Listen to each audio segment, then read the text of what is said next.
सत्ता का दूसरा कार्यकाल।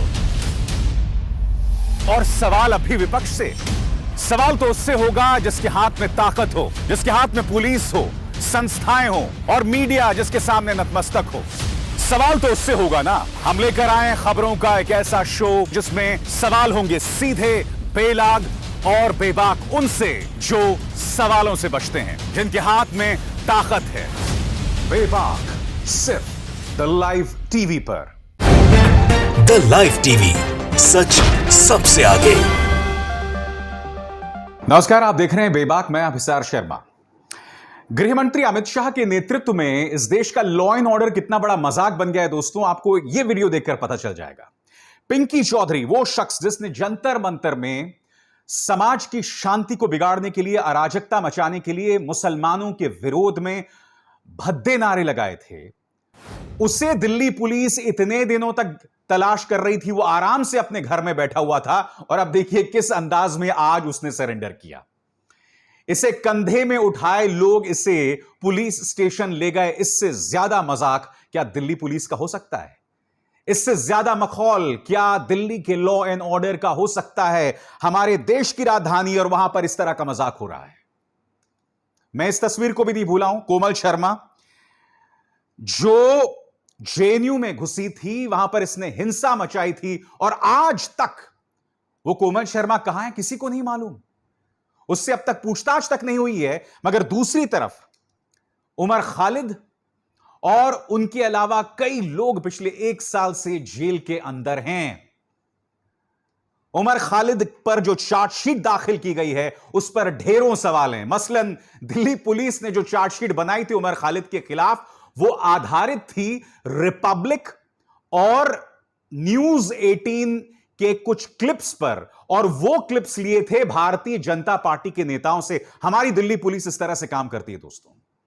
और पिंकी चौधरी ने इस तरह से दिल्ली के लॉ एंड ऑर्डर पर, दिल्ली पुलिस पर, या आगे भी मैं कहूं हमारे गृह मंत्री अमित शाह के काम करने के तरीके पर एक करारा तमाचा मारा है।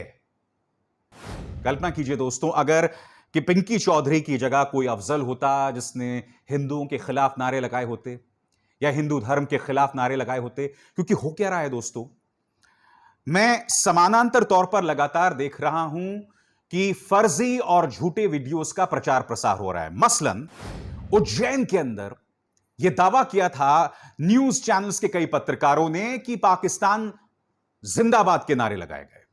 आज तक उज्जैन पुलिस वो वीडियो पेश नहीं कर पाई है। ऑल्ट न्यूज ने बाकायदा पड़ताल की थी और उस पड़ताल में पता चला था कि पाकिस्तान जिंदाबाद नहीं, काजी साहब जिंदाबाद के नारे लगाए गए थे। और उससे भी बड़ी बात, अगर वाकई पाकिस्तान जिंदाबाद के नारे लगाए गए थे तो आपको आयोजन जो कर रहे थे उन्हें धरना चाहिए था। और आयोजन करने वालों में से एक भारतीय जनता पार्टी की नेता शबनम अली थी। उनसे कोई पूछताछ नहीं हुई, कोई एक्शन नहीं लिया गया, मगर लोगों को गिरफ्तार कर लिया गया। और आज तक मध्य प्रदेश पुलिस जो है वो पेश नहीं कर पाई है वो प्रमाण जिसमें वो दावा कर रही थी कि पाकिस्तान जिंदाबाद के नारे लगाए गए। वो वीडियो फिर से देखिए दोस्तों और आप खुद सुनिएगा, यहां पर वाकई काजी साहब जिंदाबाद के नारे लगाए गए।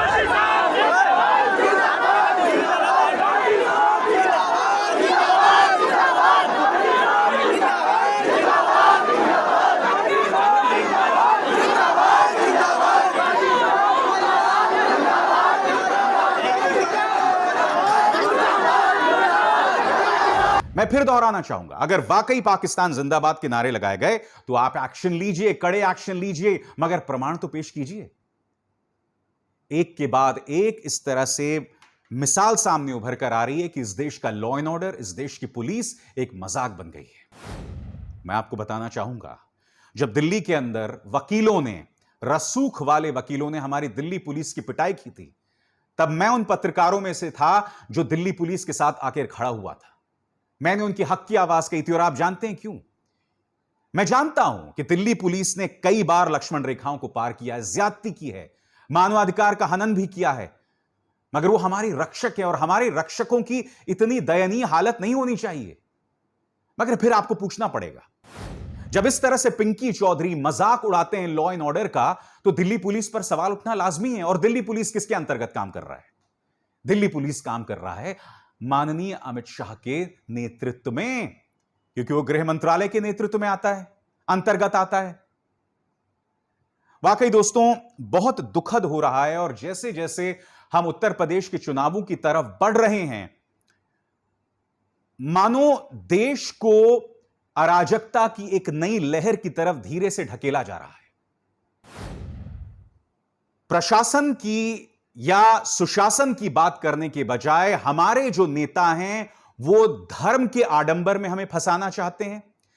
दूसरी तरफ से जो लिंचिंग की वारदातें एक के बाद एक बढ़ रही हैं, उस पर पूरी तरह से खामोश हैं। मध्य प्रदेश में दोस्तों रिकॉर्ड पर रिकॉर्ड टूटते जा रहे हैं। रोज एक एक वीडियो आ रहा है जहां पर या तो किसी मुसलमान पर ज्यादती की गई, या फिर नीमच में आपने तस्वीर देखी, एक भील, एक आदिवासी को घसीटा गया एक ट्रक के पीछे बांधकर और उसकी मौत हो गई। एक नहीं, दो नहीं, कम से कम 3 से 4 वीडियोस ऐसे हैं जहां सामने मिसाल उभर कर आई, जहां मुसलमानों पर ज्यादतियां की गई, किसी फेरी वाले पर, किसी चूड़ी बेचने वाले पर, किसी दुकानदार पर उन्हें लूटा गया, उन पर जबरदस्ती की गई। और हमारे जो मामा जी हैं, यानी कि मध्य प्रदेश के मुख्यमंत्री, वो जन्माष्टमी पे क्या कर रहे हैं? भजन भज रहे हैं। बड़ी देर भई नंदलाला, तेरी राह तके ब्रजबाला। इसकी एक छोटी सी झलक देखिए, फिर मैं इसकी बात करता हूं। बड़ी देर भई नंदलाला, तेरी राह तके ब्रजबाला।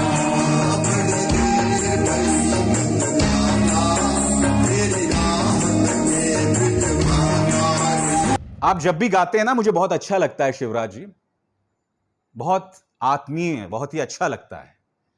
मगर मैं आपसे एक सवाल पूछता हूं, मध्य प्रदेश की जनता इंसाफ का इंतजार कर रही है। जब मैं नंदलाला की बात करता हूं तो मैं नंदलाला को इंसाफ का प्रतीक भी मानता हूं, क्योंकि कृष्ण से बड़ा इंसाफ का कोई प्रतीक नहीं हो सकता।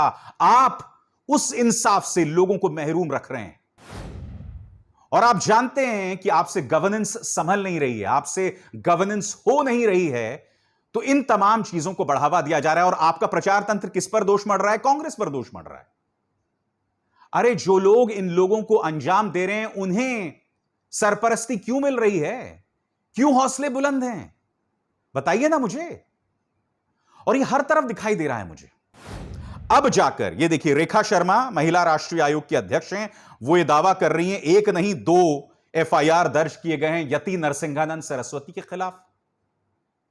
यानी कि जब इस आदमी ने भाजपा की महिला नेताओं पर गंदी गंदी गालियां दी, तब आपने एफआईआर दर्ज किया। जब तक ये मेरी हिंदू महिलाओं का अपमान कर रहा था, ये जो हिंदू महिलाओं को वैश्या बता रहा था, अनाप शनाप बातें कर रहा था, तब तक आपने कोई एक्शन नहीं लिया। ये कपिल मिश्रा जो 51 लाख की उगाही कर रहा था यति नरसिंहानंद सरस्वती के लिए, तब आपने कोई एक्शन नहीं लिया। अब जबकि उसने बीजेपी की महिला नेताओं पर गालियां बकी, तब आपने एक्शन लिया। मैं आपको तमाम मिसालें क्यों बता रहा हूं? देखिए, चाहे पिंकी चौधरी हो, यति नरसिंहानंद सरस्वती हो, या फिर मध्य प्रदेश में जो हो रहा हो, ये सब मिसालें इस बात की प्रमाण हैं कि लॉ एंड ऑर्डर बीजेपी से नहीं संभल रहा है, और जनता को भटकाने के लिए वही धार्मिक आडंबरों में फंसाने का प्रयास है। एक और मिसाल देता हूं मैं आपको। 4 साल गुजर चुके हैं, मुख्यमंत्री आदित्यनाथ ने यह फरमान जारी किया है कि मथुरा के अंदर अब आप शराब नहीं बेच सकते, आप मांस नहीं बेच सकते, और अब जो लोग शराब और मांस बेच रहे थे वो दूध का व्यापार करेंगे। बहुत खूबसूरत विचार हैं आदित्यनाथ जी। मैं एक अरसे से इस बात को मानता हूं, क्योंकि मथुरा एक धार्मिक नगरी है, यहां मांस का सेवन नहीं होना चाहिए, शराब का सेवन नहीं होना चाहिए, बहुत अच्छी बात। मगर मैं कुछ और कहना चाहता हूं आपसे। 4 साल गुजर गए, अब जाके आपको जनसंख्या कानून की याद आती है। 4 साल गुजरने के बाद, जब चुनाव का साल है, उसी तरह से मथुरा में भी आपको धर्म की तब याद आ रही है, धर्म आपको खतरे में तब दिखाई दे रहा है जब सामने चुनाव दिखाई दे रहा है। क्योंकि देखिए, आपने कोरोना को जिस तरह से हैंडल किया, उस पर तो आपको वोट नहीं मिलने वाले हैं, कानून व्यवस्था पर आपको वोट नहीं मिलने वाले हैं। ठीक है, कानून व्यवस्था के अंतर्गत जो गैंगस्टर्स हैं, वो किस तरह से आपके नौकरशाहों, पुलिस के साथ लगातार जिनकी साठगांठ रही, वो तमाम हकीकतों को देखकर तो आपको वोट नहीं मिलने वाले हैं ना।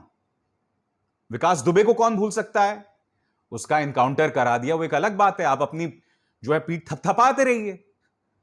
मगर अगर वो जिंदा पकड़ा जाता और फिर उसके मुंह से कुछ खुलासे होते, न जाने कितने सफेद पोश फंस जाते।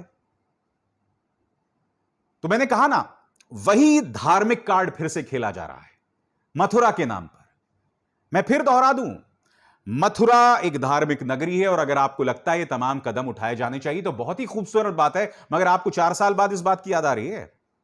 उसी तरह से जनसंख्या नियंत्रण कानून आपको 4 साल बाद याद आ रहा है। और मैं दावे के साथ कह सकता हूं दोस्तों, जनसंख्या नियंत्रण कानून जो है वो आने वाले दिनों में भारतीय जनता पार्टी के तेवर बहुत उग्र होने वाले हैं और वो जो उग्र तेवर होंगे उसका इस्तेमाल यूपी के चुनावों में किया जाएगा।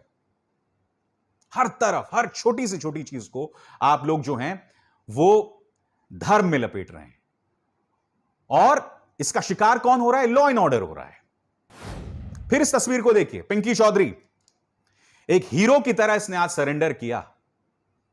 एक सीधा सा सवाल, यह आदमी बाकायदा न्यूज स्टूडियो की डिबेट्स में पार्ट ले रहा था। यह देखिए एबीपी न्यूज का डिबेट, पिंकी चौधरी भागे, फिर यहां पर एक एंकरा हैं जो पिंकी चौधरी के साथ डिबेट कर रही हैं। ये दोनों तस्वीरें देखिए, एबीपी न्यूज और आज तक ये डिबेट में शिरकत कर रहा था। जब ये डिबेट में शिरकत कर रहा था तो दिल्ली पुलिस को नहीं दिखाई दे रहा था। आप लोगों ने लॉ एंड ऑर्डर का माहौल बना दिया है, मजाक बनाकर रख दिया है, सिर्फ इसलिए क्योंकि आप ये सोच रहे हैं कि भाई पिंकी चौधरी पर अगर हमने सख्ती की तो कहीं हमारा हिंदू वोट बैंक तो नहीं कट जाएगा। जो आदमी समाज के अंदर अराजकता मचाने का प्रयास कर रहा है, आपको उससे जुड़े लोगों के वोट की परवाह है। कितने शर्म की बात है। यति नरसिंहानंद सरस्वती पर आप एक धर्म संकट में थे कि इस आदमी के खिलाफ एफआईआर दर्ज किया जाए या ना किया जाए, मगर फिर आपने कुछ दिनों में देखा, अरे जैसे इसने हिंदू महिलाओं को नहीं, जब इसने बीजेपी के महिलाओं को गाली दिया तो हमारे जो 2 रुपए के चिंटू हैं, 2 रुपए प्रति ट्वीट पर बिकने वाले जो इनके सोशल मीडिया में चिंटू हैं, उनमें जैसे ही नाराजगी हुई तो आपने बोला चलो अब यति नरसिंहानंद सरस्वती को भी लपेटा जाए। यह सब क्या बतलाता है? लॉ एंड ऑर्डर के कोई मायने नहीं है, कोई मायने नहीं है। सिर्फ देश की जनता को धर्म के नाम पर आप भ्रमित करते रहिए और देश की जनता को परवाह भी नहीं होगा। किसे आपत्ति है अगर आप मथुरा को धार्मिक नगरी बना रहे हैं, वहां पर आप मांस और शराब को बंद कर रहे हैं? किसी को आपत्ति नहीं, इस पर कोई सवाल नहीं खड़ा करेगा। मगर यह सवाल कोई नहीं करेगा कि उन्नाव की एक गौशाला में गायों की लाशें बिखरी पड़ी हुई थी। और यह मेरा दावा नहीं है, अमर उजाला के एक पत्रकार ने ट्वीट किया है। अब आपने अब तक उस पर एफआईआर नहीं किया तो मैं ये मान के चल रहा हूं वो खबर झूठी नहीं होगी। उन्नाव में कोई बहुत छोटी मोटी जगह नहीं है। तो मैं मुख्यमंत्री आदित्यनाथ के प्रशासन से कहना चाहता हूं, जब आप मथुरा को धार्मिक नगरी बता रहे हैं तो हमारी गायों की ऐसी कैसी हालत है भाई? उन्नाव में दुर्घटना कैसे हो सकती है कि इतने बड़े पैमाने पर गायों की लाशें दिख रही थी वहां पर? उस खबर की आप पुष्टि कीजिए ना, क्योंकि अब तक आपने कोई टिप्पणी नहीं की है। तो क्या माना जाए, वो खबर सही है या गलत है? गाय भी तो धर्म का प्रतीक मानते हैं ना आप। हमारे जो भावनाएं हैं उनसे जुड़ी है गाय हमारी माता है। तो मैं आपसे पूछना चाहता हूं, आप उन्हें कैसे भूल गए?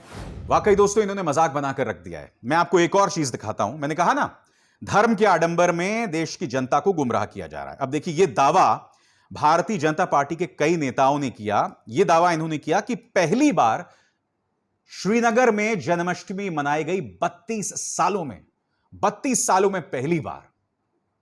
यह दावा पूरी तरह से भ्रामक है, झूठा है।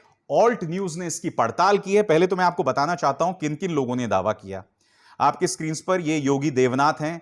इन्होंने कहा 32 साल बाद कश्मीर में निकाली गई श्री कृष्ण जन्माष्टमी शोभा यात्रा।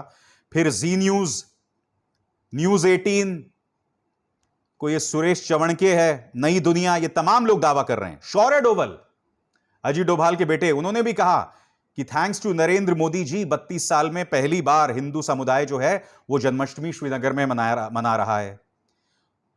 मगर जब इस बात की पड़ताल हुई तो यह पता चला कि 2004, 2013, 2005, 2006, 2007, 2012 इन तमाम मौकों पर जन्माष्टमी श्रीनगर में मनाई गई। यह बात अलग है कि उसका शोर नहीं हुआ। और यही नहीं, ऑल्ट न्यूज ने बात की श्रीनगर में बेस्ड संजय टिक्कू से। अब संजय टिक्कू कौन है? वो है कश्मीर पंडित संघर्ष समिति के अध्यक्ष। उनसे बात की और उन्होंने क्या कहा, मैं आपको पढ़ के सुनाना चाहता हूं अंग्रेजी में। To the best of my knowledge the festival has been celebrated each year since 2003 except in 2008 because of Amarnath Land Rao, 2010 murder of Tufail Mattu, 2014 because of floods, 2016 death of Burhan Wani, and 2019 to 2020 abrogation of 370 and COVID-19। मगर इसके अलावा हमेशा लाल चौक में जन्माष्टमी मनाई गई है। भ्रामक प्रचार, मगर उसके पीछे भी वही सोच है। इसके पीछे भी वही सोच काम कर रही है कि देश की जनता को बताना कि देखो साहब, हमने लाल चौक में जन्माष्टमी मनवा ली। आप लोगों में से कई लोग मेरी बात से इत्तेफाक ना रखें, मगर ये जो पूरा तार जुड़ा हुआ है ना, ये तार सीधा आगे 7 महीने बाद जाकर जुड़ रहा है उत्तर प्रदेश के चुनावों से, और कुछ नहीं। और मैं फिर कह रहा हूं, जो हर बार मैं अपने शो में कहता हूं, आने वाले दिनों में ये और उग्र होगा ये प्रचार। मुझे दुख और चिंता इस बात की है, आशंका इस बात की है, डर इस बात की है कि यह कहीं ना कहीं हिंसक दुष्प्रचार के तौर पे भी सामने उभर कर आएगा। क्योंकि इन्हें साथ किसका मिलता है? इन्हें साथ मिलता है मुख्यधारा के न्यूज चैनल्स का।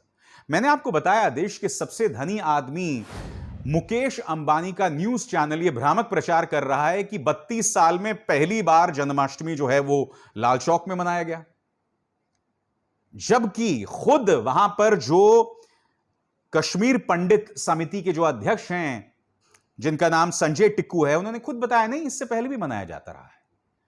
और आप गूगल कीजिए ना, आपको कुछ और नहीं करने की जरूरत है। मगर बड़े बड़े लोगों का इन्होंने इस्तेमाल किया, न्यूज चैनल्स का इस्तेमाल किया, और ऑफ कोर्स इनके जो प्रचार के चिंटू हैं चवन के टाइप, उनका भी इन्होंने इस्तेमाल किया। मगर जब असली बात आती है लॉ एंड ऑर्डर को बनाए रखने की, तब इनके पास कोई प्लान नहीं है। तब ये पूरी तरह से एक्सपोज दिखाई देते हैं। आज आप जानबूझकर वोट की राजनीति को देखते हुए, बहुमतवादी वोट की राजनीति को देखते हुए लॉ एंड ऑर्डर का आंशिक इस्तेमाल कर रहे हैं। यह एक फूल प्रूफ तरीका नहीं है लॉ एंड ऑर्डर बहाल करने का। इसका खमियाजा देश की जनता भुगत सकती है, यह मैं आपको आगाह कर रहा हूं। दोस्तों, आज बेबाक में दूसरा मुद्दा पश्चिम बंगाल की राजनीति को लेकर है, क्योंकि एक अरसे से मैंने पश्चिम बंगाल की राजनीति की बात नहीं की। और अगर यह खबर बिल्कुल उल्टी होती ना, तो इस वक्त न्यूज चैनल्स में उसको लेकर, जिसे कहते हैं ना, जबरदस्त नॉन स्टॉप कवरेज चल रहा होता। क्या आप जानते हैं कि भारतीय जनता पार्टी का तीसरा विधायक ममता बनर्जी की तृणमूल कांग्रेस समिति में शामिल हो गया है? खबर आपके सामने। MLA leaves BJP for Trinamool, third to return after Mamata Banerjee's win. यानी कि 3 अब तक बीजेपी के विधायक जो हैं वो ममता बनर्जी के साथ शामिल हो गए हैं। कौन कौन है मैं आपको बताना चाहता हूं दोस्तों, खबर आपके सामने है। जो अब ताजा एमएलए शामिल हुआ है उनका नाम है बिस्वजीत दास, और वो जीत गए थे, जाहिर सी बात है तभी एमएलए हैं। बिस्वजीत दास के अलावा तन्मय घोष, वो सोमवार को शामिल हुए थे, यानी कि अभी 2 दिन पहले। यही नहीं, आप जानते हैं कि खुद मुकुल रॉय भी जो हैं वो शामिल हो गए हैं। इसका मतलब यह हुआ कि भारतीय जनता पार्टी जिसके 77 विधायक थे, अब वो 72 पे आ गया है। लगातार किसी ना किसी कारण से भारतीय जनता पार्टी के जो विधायक हैं वो अब तृणमूल कांग्रेस का रुख कर रहे हैं। मगर मेरा सवाल कुछ और है दोस्तों, यह एक्सपोज करता है हमारी गोदी मीडिया को। क्या यह बड़ी खबर नहीं है? क्योंकि आप जानते हैं कि पश्चिम बंगाल में कितना आक्रामक प्रचार किया गया था। हम में से कई लोग ये मानने को ही नहीं तैयार थे कि ममता बनर्जी जीत भी सकती हैं। उस सारे प्रचार का न सिर्फ ममता बनर्जी ने सामना किया, बल्कि जीत के बावजूद उनके मंत्रियों को गिरफ्तार किया जा रहा था। उनके जो एक खास ब्यूरोक्रेट हैं अलपन बंदोपाध्याय, उन पर भी एक्शन लिया गया, उन्हें भी दिल्ली बुलाया गया था, मगर उसमें भी ममता बनर्जी इन पर 20 साबित हुई, इनकी 19 पर 20 साबित हुई, और अब तीसरा विधायक जो है उनके साथ शामिल हो गया। मैं आपसे पूछना चाहता हूं, क्या इस खबर पर चर्चा नहीं होनी चाहिए? क्या इस पर प्राइम टाइम डिबेट नहीं होना चाहिए?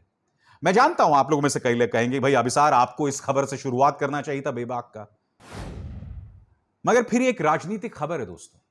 आप खुद बताइए ना, पिंकी चौधरी के नाम पर दिल्ली पुलिस जिस तरह से एक्सपोज हो रही है, अमित शाह जी के नेतृत्व में लॉ एंड ऑर्डर इस जिस तरह से एक्सपोज हो रहा है, वो ज्यादा बड़ी खबर है, या बीजेपी का तीसरा विधायक वो तृणमूल कांग्रेस में शामिल हो गया, वो ज्यादा इंपॉर्टेंट है? और यह सिलसिला अभी थमेगा नहीं। तृणमूल कांग्रेस में आप देखिएगा आने वाले दिनों में बड़ी तादाद में बीजेपी के विधायक शामिल होंगे। ये जीत तो गए हैं पैसे के दम पर, प्रचार के दम पर, और इसलिए भी क्योंकि दो तरफा कॉन्टेस्ट हो गया था, और आप जानते हैं कि लोकसभा के अंदर शानदार प्रदर्शन किया था बीजेपी ने, तो यह अपने आप में खासा मायने रखता है। मगर एक बार फिर मैं आपसे कहना चाहूंगा दोस्तों, यह अपने आप में चिंतित कर रहा है कि किस तरह से लॉ एंड ऑर्डर जैसे सब्जेक्ट को, लॉ एंड ऑर्डर जैसे विषय को भारतीय जनता पार्टी आंशिक तौर पर संबोधित करती है। इससे हमारी लॉ एंड ऑर्डर की जो जड़ें हैं, कानून व्यवस्था की जड़ें हैं, वो कमजोर हो रही हैं। और जाते जाते एक और चेतावनी मैं आपको देना चाहता हूं। हमारे देश के अंदर कुछ तालिबान के हिमायती आ गए हैं। समाजवादी पार्टी के कुछ विधायक, कुछ सांसद उनके समर्थन में बोल रहे थे, वो एक अलग मुद्दा है। मगर मैं अक्सर कमेंट सेक्शन में देखता हूं लोगों को कि अभिसार जी, हमने आपसे उम्मीद नहीं की थी, तालिबान आतंकवादी नहीं हैं, क्रांतिकारी हैं। आपकी इसी सोच की वजह से दूसरी तरफ प्रचार जो है वो चलाया जाता है पूरे समुदाय के खिलाफ। ढेरों मिसालें हैं इस बात को प्रमाणित करने के लिए कि तालिबान की सोच आतंकवादी है, और उसके अलावा वो कुछ नहीं है, वो नहीं सुधरने वाले हैं। अब भी ढेरों मिसालें आपके सामने। यह बात अलग है कि मोदी सरकार अब तालिबान सरकार को आतंकवादी कहे या नहीं कहे, उसको लेकर एक धर्म संकट बना हुआ है, मगर जो लोग उनका समर्थन करते हैं, मुझे उनकी सोच पर भी तरस आता है। बेबाक में बस इतना ही। अभिसार शर्मा को दीजिए इजाजत। नमस्कार। द लाइव टीवी, सच सबसे आगे।